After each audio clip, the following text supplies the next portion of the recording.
Today's voiceover talent is more than just a pretty voice. Pretty voice. Today's voiceover talent has to be a boss. A boss. Join us each week for business owner strategies and success with your hosts Ann Ganguzza and Gabrielle Nistico, along with some of the strongest voices in our industry. Rock your business. Rock your business. Rock your business. Like a boss. Like a boss. Rock your business like a boss. Rock your business like a boss. A VO boss. A VO boss. A VO boss.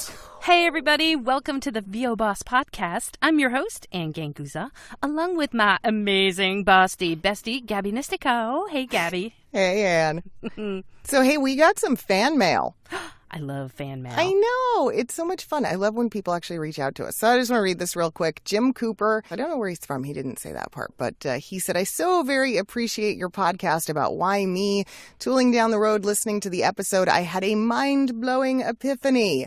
And he says, I've spent 2 years auditioning, focusing on being professional, or at least what I imagine professional is supposed to sound like, rather than being me. Thank you for your words. Very sweet. Thank you, Jim. We appreciate that. Glad we could be of help. And we're officially in season 3, right? We've been at this wackiness for 3 solid years. Yay! I know.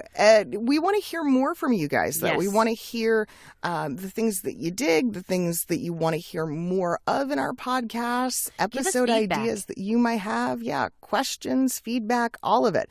Just shoot us an email to thebosses@voboss.com. Bosses for president, Gabby. Bosses for president. Dear. Speaking of that.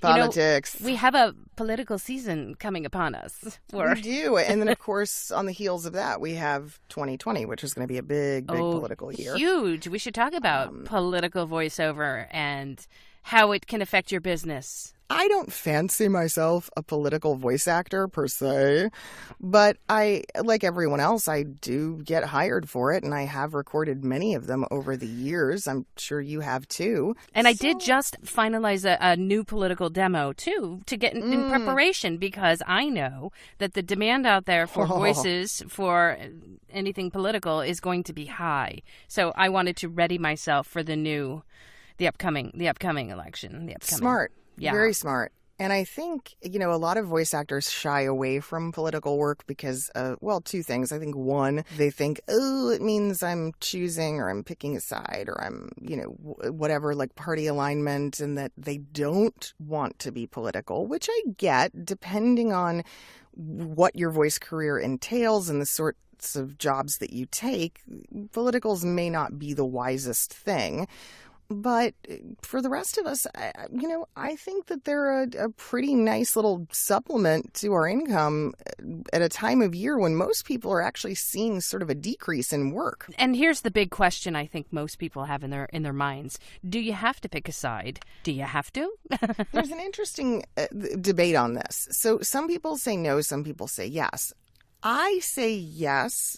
The companies that typically hire me for political work, the middlemen, agencies and the like, typically their end clients want to know where the talent falls to make certain that you have not done any work for a competing party. Campaign. Yeah, exactly. Yeah. Or competing campaign. Exactly. And certainly, especially in a similar or a very close market, they want to make sure of that. And that makes sense. Some people are like, no, just we do it all. And I'm like, And they advertise themselves up. But I think, Gabby, it depends on where the work is coming from. As you mentioned, if it's coming from an agent, that might be where the agent is going to get the business that might be for larger political campaigns or candidates. And so, therefore, they're very concerned about where your voice has already been and if it could potentially be, opposing their views. But if you think about local, and here's where I do a lot of local, like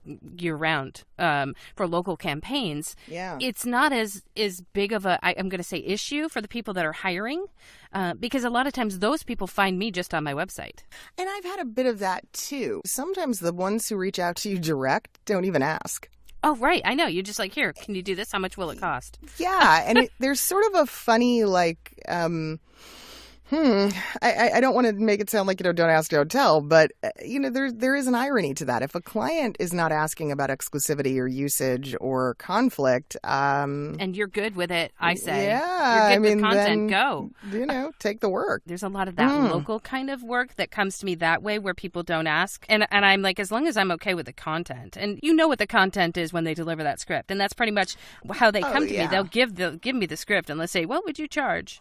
It's not even asking for political affiliation. Well, and the other thing is I find, too, if the spot is for a prop or a bill as opposed to a candidate. Yes. They're less concerned about that. However, I have over the years met a number of voice actors who make a fan-flippin-tastic living. Oh, yeah. Once every 4 years.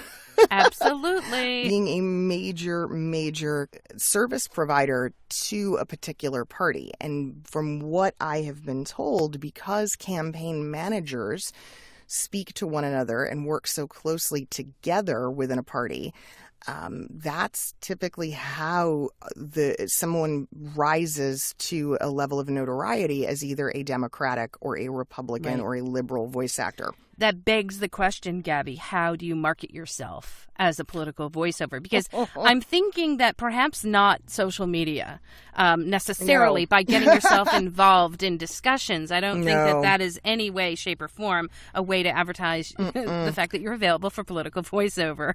No, because your own political views and beliefs still have to be kept under wraps, and you still have to respect the bigger picture. If you want to be a political service provider, then you're best to keep your own views to yourself. I do think a lot of it is web presence. I think it's being very bold in the statement of the advertising that you're doing and the thing that you want to be known for. But I think a big thing really is reaching out to campaign managers and speaking with marketing people for candidates early, very early. Not, a few months before the election, sometimes years before an election. Oh, yeah. And guys, again, Google is your friend. Anne Ganguzza says, Anne Ganguzza says Google is your friend because there are political rosters out there. And there's not, in my last search, there's not a ton of them out there. No. But the people on the rosters are, good, excellent voice actors, and it's a nice listing that I am seeing on the rosters. So I would say that if you could do yourself a Google search and find those rosters and see what you can do to get on them. That's step one. Also, contacting your agent and finding out if they do political voice. If they do, you probably are aware of it. Or trying to find out is there an agent around that perhaps specializes, or a production company. Yeah, that does a lot. I know there's a couple of them that I've got my eye on that I'm going to try to get on their roster. Political, I don't think it gets a lot of love. Well, because it's so controversial. Yeah, and it gets overlooked. One thing that I can say that's a big positive for political jobs is they're fast. The pay is decent. And, man, these jobs are quick. The turnaround is sometimes magnificently fast. So that's something you have to make sure that you're available for and able to fulfill. Absolutely. Political clients can't wait a day or two to get you in the studio. It's usually like, we need this in the next 15 minutes. Yeah. And remember, guys, this isn't just what you see on TV. It's political everywhere. Political is now on video ads that you see and on YouTube, on Facebook. Oh, my gosh, how many calls have I already gotten on my phone? So when you said earlier that you had made a political demo in preparation for the season, I did. Tell me a little bit about that. What did you do with your demo? Is it multiple parties? Is it a specific alignment? What did you end up creating? So I kind of started to do. Yeah, it has a slight sway to one side. Okay. Nothing that I think is too. I think like my personality, right? Nothing I think that's too controversial. I focused a lot on issues. And I went from there. On any demo, I feel that if you are connected to the material, that's going to really showcase your voice. So I picked issues, first of all, that I felt confident with, and then when I had candidates, my political demo is a a variety of candidates plus political issues plus, local, national, that sort of thing. So in reality, I only had 1 or 2 spots that were of a particular person. Everything else was issue-based and party-based, but not like, you would know if you were on that party, you would know what I was talking about, which side. But yeah, it's kind of got a little bit of everything. And I wanted it to be that way, so it could reach out and showcase all the different styles of political that, are out there. There's still a very Uncle Sam-ish sort of, I don't know, authoritative, almost barking that people associate with political ads. Yeah. Yeah. Very passé. Absolutely. It's almost back to the old announcery kind of campaigny and that stuff is gone. Mm-hmm. Like most of the politicals I see are actually calling for someone to be a real person who is expressing their standpoint on a particular issue. Oh yeah. Very laid back, very casual, very, very believable, a little passionate, of course, but for the most part, just again, a real person. And so I think that too kind of expands the opportunities in political, and people don't always realize that. There's always the person that has been affected by a candidate or an issue, and that is the one, I'm going to say that's that one real person style that comes into play. And then there's always kind of the tagline, you know what I mean? But I'm going to say, I'm going to say those taglines still sound, they're very authoritative in terms of like, not necessarily forceful, but very bold, almost announcer style. So you've got a lot of different styles going on there to get people to pay attention. And so they're going to put something that's going to just draw you into the story. They try to rile up your emotions. Yes. You've got all sorts of really cool styles that you can showcase your voice with. That's true. And something I've also really been prompting people with over the last few years, and it's only going to continue. Minorities are incredibly in demand when it comes to political right now. So if you're bilingual, if you're African American, if you're Asian American, if you're, I don't know, if you have a strong tie to the women, that I think you really need to keep on trend with what's happening in the world and put that in your demo. Yeah, the LGBTQ community. Yep. I mean, we are at this wonderful place where political voices are all voices. Yeah. And there's a shortage in some of those areas because I think the difficulty is some of us as voice actors don't necessarily want to step forward, for instance, with something like LGBTQ rights. We may be a supporter, but we may not want to out ourselves or talk about ourselves personally. But sometimes making those statements and in a way that is very clear helps a potential candidate to find you. If we're quiet about those things, then they don't know. My first spot is a Me Too spot. It's issues that are close to me that I feel can showcase the currency, relevancy, and something that I feel strongly about, and not necessarily, too tremendously, controversial either. Yeah. But it is something I feel strongly, and I want to take a stand, and so therefore I'm showcasing that.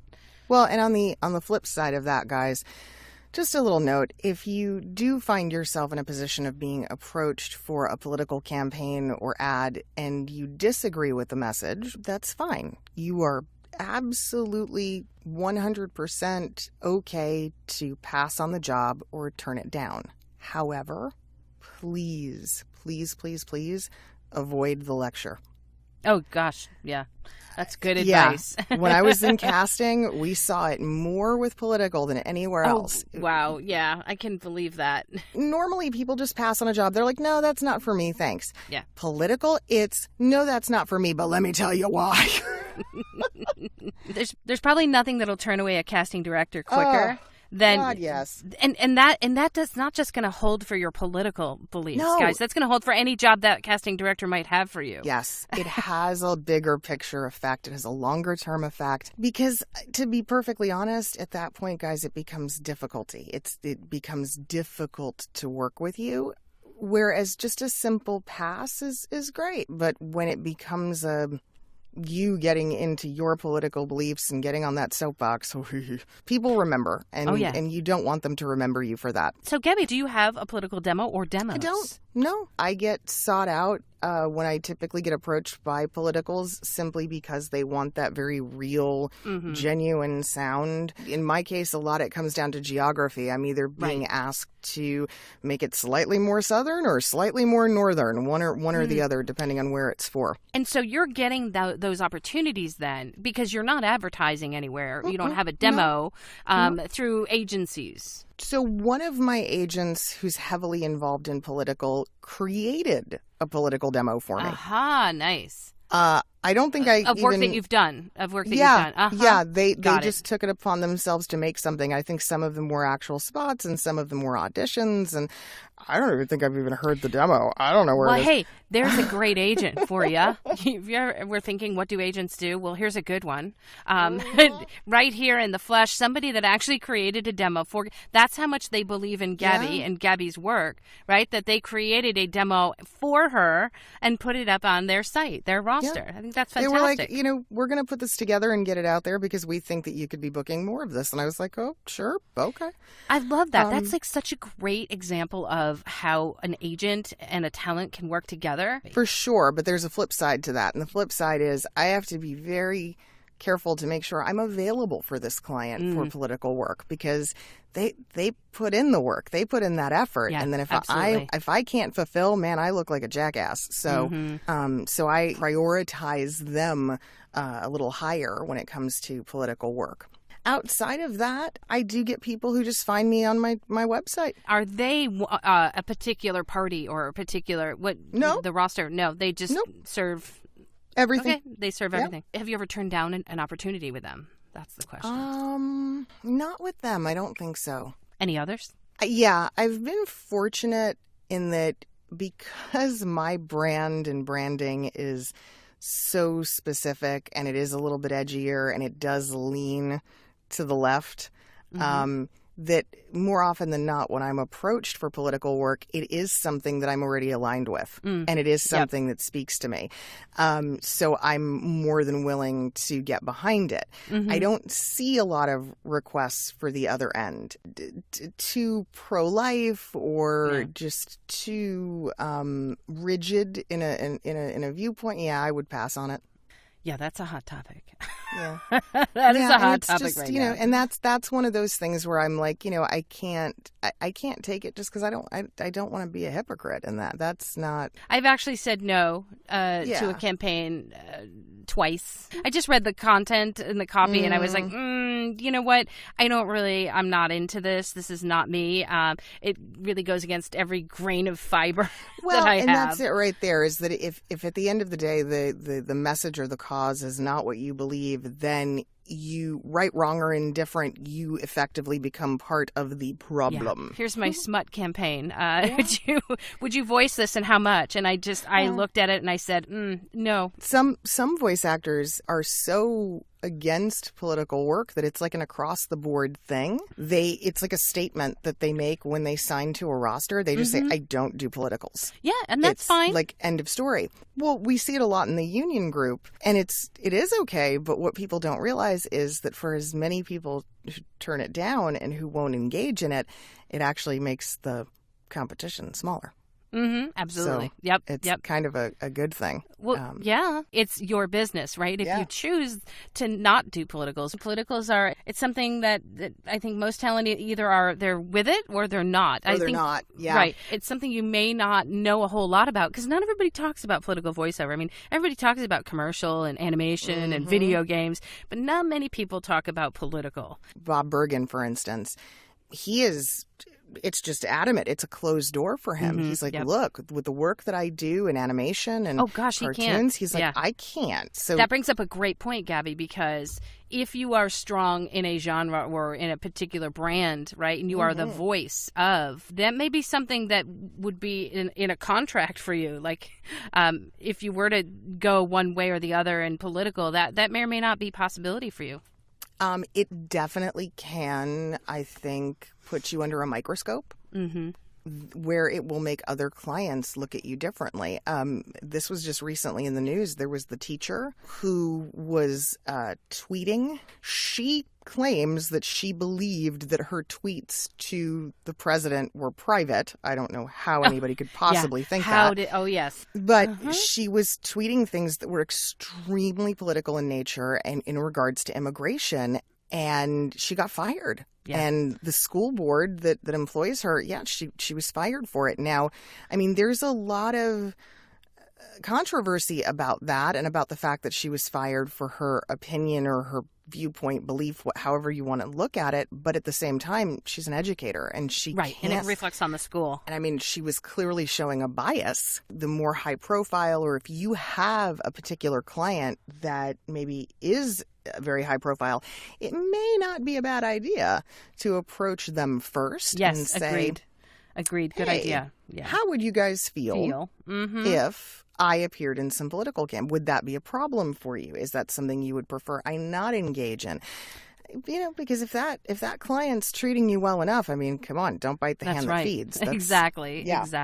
When you align yourself with a brand, you then have to be very aware of how you conduct yourself out there in the ethers and out there in the public eye, because we all know from our own Facebook feeds, people who are engaging in political conversations one way or the other, it causes such controversy.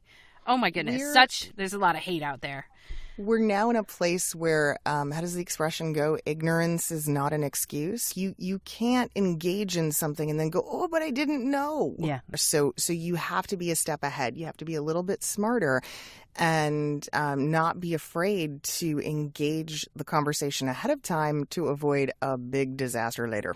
And I mean, I'm part of the whole rock the vote generation, but you'll see celebrities and notable people lend their name to the cause of things like registering to vote, but rarely do you see them in advertisements. But you'll see them on stage at an award show. Yes. Expressing They'll go to their a beliefs. rally. Sure. Yep. They will involve, but celebrities are very, very careful as to how they... Oh, yeah. And typically, and I do always find this amusing, is that the ones who have the least to lose and maybe don't have a great career right now, those are the ones most likely, you know. If you feel that you can use your voice for change, that's really where that all comes from too, right? Yeah. We all want to make an impact, guys. And I totally understand that. And if political voiceover does that for you, then I say, hey, know like what the opportunities are, what the pros and cons may be, and political's so not talked about. It's June. You know, we could be here in November waiting to talk about this almost after the fact. Right. That doesn't do you any good. We're prepping you. So I would like to give a big shout out, because I am all for this company. Our sponsor, IPDTL. You too can sound like an amazing pro and connect up with all the people that you need to using IPDTL. Find out more at IPDTL.com. And of course, voiceovers.com. There is a big public launch that is very, very, very soon to come. We are excited to be a part of what they're doing. This is a whole new game in online casting, guys. Efficient, fair, transparent, voiceovers.com. Go ahead and get yourself positioned with them so that you're ahead of the game for what's to come. And guys, we love to hear your feedback, and we love to hear it if you love us. So feel free to leave feedback on iTunes, leave us a review, vote voboss.com. There you go. All right, guys, have a great week, and we'll see you next week. Bye. Bye. Join us next week for another edition of VO Boss with your hosts, Ann Ganguzza and Gabby Nistico. All rights reserved. Ann Ganguzza voice talent in association with 3 Moon Media. Redistribution with permission. Coast-to-coast connectivity via IPDTL.